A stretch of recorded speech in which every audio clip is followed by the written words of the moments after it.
بسم اللہ الرحمن الرحیم۔ السلام علیکم دوستو۔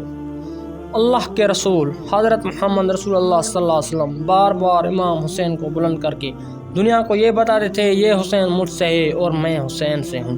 اے لوگو، اگر اس حسین پر مشکل وقت آ جائے اور یہ تم سے مدد طلب کرے تو اس کا ساتھ دینا، کیونکہ یہ جنت کا سردار ہے، میرا خون ہے، میری اولاد ہے۔ لیکن افسوس، ابھی رسول کے رحلت کو تھوڑا ہی وقت گزرا تھا کہ کربلا کے میدان میں ایک طرف 9 لاکھ کا مجموعہ تھا تو دوسری طرف وہ حسین جس کو اللہ نے اپنے رسول کے کندھوں پر سوار کرتے تھے۔ امام حسین علیہ السلام اپنی نانا کی امت سے بار بار کہتے رہے کہ کیوں میرا راستہ روکا ہے؟ یہ لوگوں پہچانو، میں تمہارے نبی کا نواسا ہوں۔ یہ 3 دن سے میری بچوں کو بھوکا رکھا ہے اور کیوں میرے عزیزوں کو شہید کیا ہے؟ بتاؤ، کیا میں نے رسول اللہ کی شان میں ترامیم کی ہے یا کسی انسان کا حق کھایا ہے، کسی انسان پر ظلم کیا ہے؟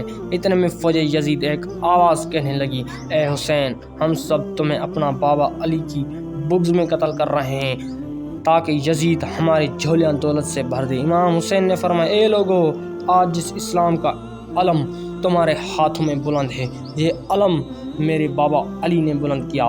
مت بھولنا، خیبر اور خندق میں اگر علی نہ ہوتا تو اللہ اور اس کا اسلام کی فتح ناممکن تھی۔ وہ علی جس نے پوری زندگی اسلام کی تبلیغ کے حق کو بلند کیا، رسول اللہ کی حفاظت کی، آج اس علی کو یہ اجر دے رہے ہو۔ اے لوگوں، بتاؤ، اللہ کے رسول نے بار بار علی کا ہاتھ بلند کر کے فرمایا تھا، جہاں حق ہوگا وہاں علی ہوگا اور جہاں علی ہوگا وہاں حق ہوگا، اور آج علی اور اولاد کو یہ اجر دے رہے ہو۔ اتنے میں یزید کی فوج کے سالاروں نے دیکھا کہ کہیں فوجی میں بغاوت نہ ہو جائے۔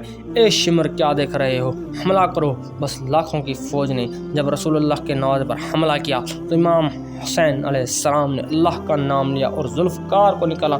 تاریخ گواہ ہے کہ ایک طرف لاکھوں کا مجموعہ اور ایک طرف 3 دن کا بھوکا پیاسا حسین ابن علی۔ زمین پر اس طرح کی جنگ پہلے کبھی نہیں دیکھی تھی کہ ایک تنہا انسان لاکھوں کے مجموعے کو اس طرح سے فنان کر رہا ہے کہ فوجی اشکیا واپس پلٹ کر بھاگ رہی ہیں۔ امام حسین فوجی یزید کے مخاطب ہو کر فرماتے ہیں، آؤ دیکھو، 3 دن کے بھوکے کی جنگ دیکھو، 3 دن کے پیاسے کی جنگ دیکھو، رسول اللہ کے اس نواسے کی جنگ دیکھو، اس کی جنگ دیکھو جس کا جوان بھائی مارا گیا، جس کی بیٹی کے نظروں کو سامنے قتل کیا گیا، جس نے اپنے ہی ہاتھوں سے اپنے بچی کی قبر بنائی۔ امام حسین شیر کی طرف فوج یزید سے لڑ رہے ہیں۔ اتنے میں آوازیں غیب آتی ہیں، اے حسین، تیرا اللہ تم سے راضی ہو گیا ہے۔ اتنے میں شمر نے اپنی فوج سے کہا، جاؤ، پوری فوج امام حسین پر حملہ کرو۔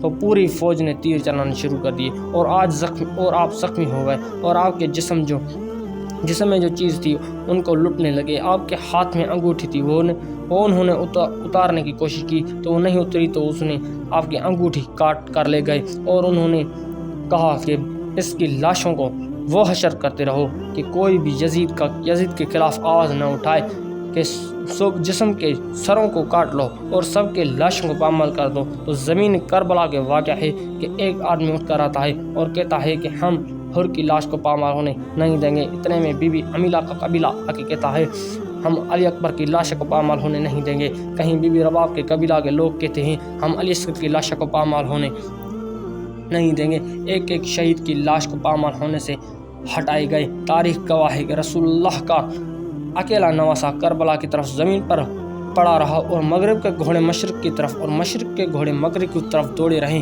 امام حسین کا جسم پامال ہوتا رہا۔